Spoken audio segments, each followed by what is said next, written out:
With the recent news of Classroom of the Elite Season 2 getting an anime announcement yesterday, lots of fans are jumping for joy, and others are somewhat skeptical of the outcome of Season 2. The reason for these concerns all stem from the anime adaptation of the Classroom of the Elite Season 1. So let's start at the very beginning, when the series first started to air on July 12, 2017 through September 2017.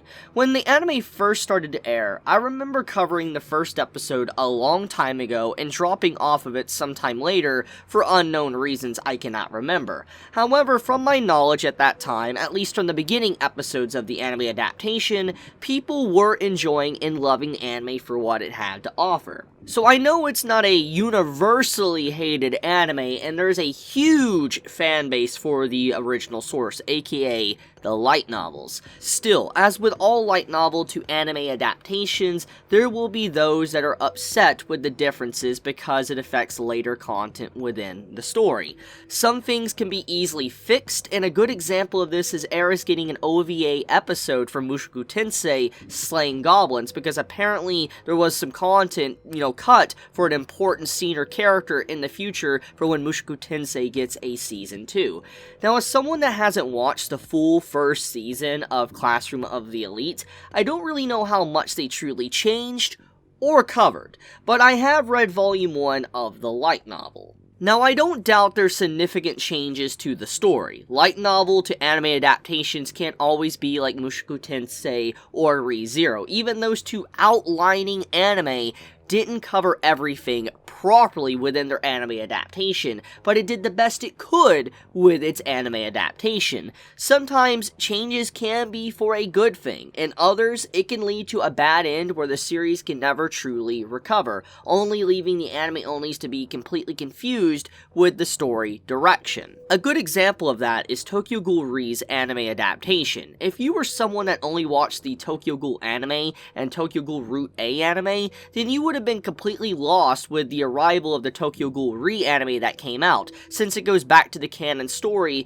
that Route A tried to leave behind. To kind of give a good, explanation to this, imagine if, after Soul Eater's anime adaptation, where they went off the rails and it became something entirely different and no longer followed the manga, if they tried to make, let's say, continuation or follow-up Season 2, and they just disregarded everything that happened at the end of the anime, it'd be incredibly confusing. That's pretty much the circumstance there, is that, they just completely disregarded Route A, and they went into a continuation with Re, and so the anime-onlys were just left completely dumbfounded and confused. Now that we have examples of how changes can be corrected or become incorrectable, let's get back to the main topic that is Classroom of the Elite. With what I can gather from watchers and light novel readers, a lot of major scenes or dialogue was removed or given to one character, sacrificing the other cast members. So basically, to summarize, all of the other important female character lines were given to a single female character. Horikita is that character that took away from every other character, which saddens me to hear after only reading Volume 1 so far, and there's already so many good scenes. With changes like that, it can definitely affect character interactions in the future for the story, so I see why some are worried about Season 2. I guess let's talk about the elephant in the room, since I hinted at it already. Since we know Season 2 is indeed coming, and it's not a remake of any kind, that means there's two options for the anime at this point. Route A, the story carries on after Season 1 and becomes a different story separated from the original source since important scenes were changed for the anime adaptation. Or we go down Route B, where they disregard Season 1 and adapt content that strictly follows the light novels.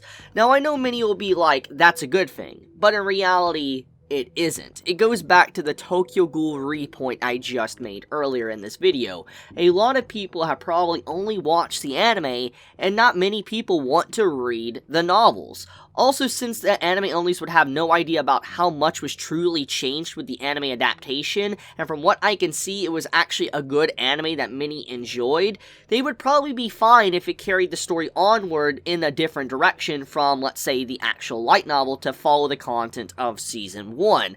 I know that's shocking to hear, but it is indeed true. I believe a lot of people would be completely fine if they're anime-onlys if they just follow the content of Season 1. It's a slippery slope that Season 2 is currently on, and I do wonder how it'll be handled going forward. Regardless, I'll sit back and enjoy my light novels for now, and eventually watch Season 1 before Season 2 is released, but I guess I'll leave it at that for now. Thank you all for watching, and if you learned anything or were entertained by this video, then please leave me a like on the video, or subscribe if you want more of my content to appear in your YouTube feed. I love you all, and be safe. Chibi out.